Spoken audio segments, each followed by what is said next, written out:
برسوں پہلے کی بات ہے، ایک شیرادے کی لکڑہار سے دوستی ہو گئی۔ ہوا یوں کہ شیرادہ شکار کے لیے جنگل میں گیا۔ اچانک سامنے سے شیر آ گیا۔ اس کی دھاڑ سے گھوڑا بھٹک گیا، جس کی وجہ سے شیرادہ توازن برقرار نہ رہ سکا اور گر گیا۔ شیر کو بالکل سامنے دیکھتے ہوئے شیرادے نے فوراً تلوار نکالی اور مقابلے کے لیے تیار ہو گیا۔ شیر اس کی جانب لپکا۔ شیرادے نے تلوار گھمائی جو شیر کی پسلیوں میں جا لگی۔ اب زخمی شیر اور بھی خطرناک ہو گیا تھا۔ اس نے شیرادے پر چھلانگ لگائی تو شیرادے کے ہاتھ سے تلوار گر پڑی۔ شیر نے شیرادے کو زخمی کر دیا۔ شیرادے نے خوب مقابلہ کیا، مگر شیر سے مقابلہ آسان نہ تھا۔ آخرکار شیر نے اسے گرا دیا۔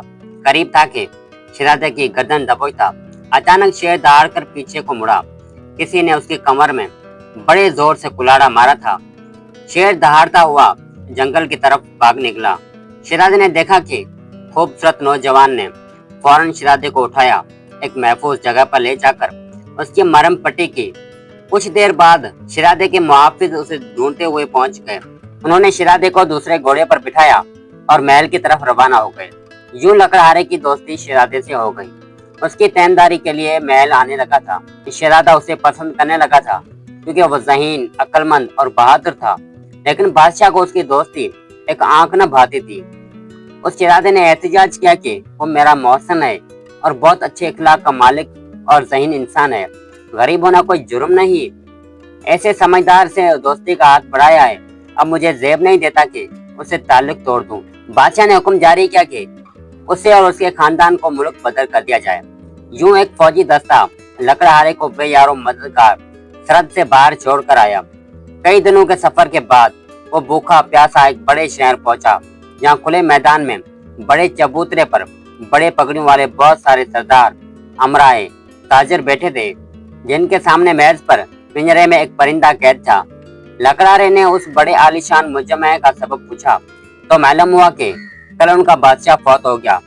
آج یہاں نئے بادشاہ کا انتخاب ہوگا۔ کچھ لمحوں میں چبوترے پر رکھا پنجرا کھولا جائے گا۔ اس میں بیٹھا پرندہ جس کے کندھے پر بیٹھے گا وہی ہمارا بادشاہ ہوگا۔ لکڑہارا ارسلان یہ دلچسپ منظر دیکھنے لگا۔ قسمت کی خوبی، جب پنجرا کھلا تو پرندہ اڑ کر ارسلان کے کندھے پر آ بیٹھا۔ لوگوں نے تالیاں بجائیں اور اپنے نئے بادشاہ کو محل لے آئے، اور رسومات کی ادائیگی کے بعد بادشاہت کا تاج ارسلان کے سر پر سجا دیا گیا۔ یوں محنت و مشق کرنے والا نیک دل اور بہادر لکڑہارا بادشاہ بن گیا۔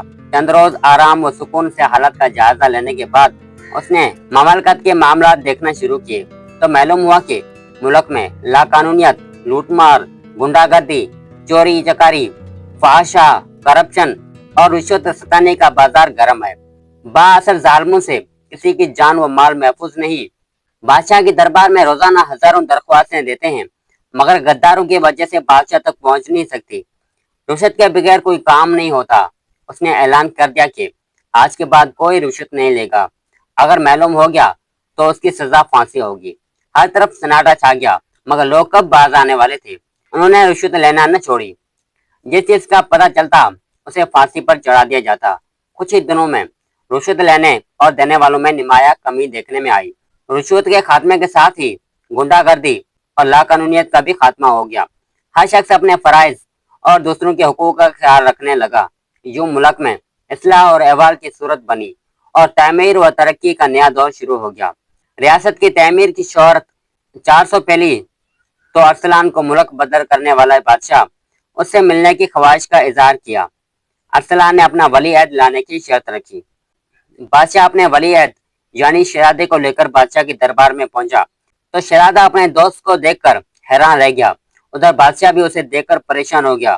ارسلان کا حسن سلوک دیکھ کر اسے شرمندگی محسوس ہو رہی تھی، مگر ارسلان نے کہا، بے شک آدمی کی حیثیت و اختیار کا مالک و خالق وہی ہے جو دن رات کو آپس میں تبدیل کرنے کی طاقت رکھتا ہے۔ مجھے آپ سے کوئی شکوہ نہیں۔ اگر مجھے ملک بدر نہ کرتے تو آج بھی لکڑیاں بیچ کر اپنا گزارا کر رہا ہوتا، لیکن اللہ تعالیٰ بہترین کار و ساز ہے۔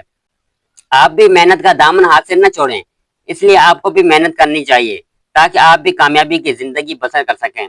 دوستو کمنٹ میں بتائیے گا، بادشاہ نے لکڑہارے کو ملک بدر کرنے کا فیصلہ غلط کیا یا صحیح کیا؟ اور اگر آپ ایسی ویڈیوز دیکھنا چاہتے ہیں تو ہمارے چینل کو سبسکرائب کریں۔ ملتے ہیں اگلی ویڈیو میں، اپنا خیال رکھیے گا۔ اللہ حافظ۔